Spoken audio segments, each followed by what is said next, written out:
चला चला चला आत, मार मार, फिरून मार. अरे पूर्ण गाडी खाली आहे. बाप्पा हे काय बोलताय तुम्ही? अरे लोकलने जायचंय ना, त्याची थोडी प्रॅक्टिस करतो. उतरू चढ.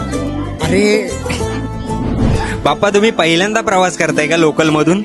तसंच समज, तसं दरवर्षी जातो पण एकदा, त्यामुळे नवीन वर्ष नवीन अनुभव. बाप्पा कसा असतो तुमचा अनुभव आपल्या मुंबईची लाईफलाईन म्हणजे लोकल मध्ये प्रवास करून? बघ, मी तर चांगलंच म्हणेन. मला चढायला रस्ता मोकळा करून मिळतो, पाहिजे ती सीट भेटते, धक्काबुक्की नाही. जसा आरामात चढतो तसा आरामात उतरतो. पण इतरांचा प्रवास बघून तुम्हाला काय वाटतं बाप्पा?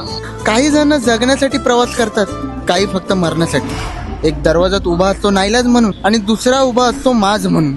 खिडकीच्या एवढूशा होलातून काय काय बाहेर फेकता येतं, दोन पुड्या मिक्स करून संजीवनी कशी बनवता येते, ट्रेन सुटल्यावर कशी पकडायची, थांबण्याआधी कशी सोडायची, भल्या जगत्या जीवाशी खेळायचं कसं, ते शिकायला मिळालं. पण बाप्पा चांगली बाजू सुद्धा असेल ना? आहे ना. एवढ्या गर्दीत धावपळीत 2 घडी देवाचं नाव घेणारी भजनी मंडळ आहे, दुसऱ्याला बसायला देऊन उभ्याने प्रवास करणारी मंडळी आहे. बर बाप्पा तुम्हाला काय सांगायचंय? हे बघा, प्रशासनाच्या नावाने कपाळ आपटून मरा, पण ते काही सुधारायचं नाही. कमीत कमी तुम्ही सुधरा स्वतःच्या भल्यासाठी. आणि सगळ्यात महत्वाचं, कृपया गाडीतून उतरताना गाडीचे पायदान व फलाटामधील अंतरावर लक्ष द्या.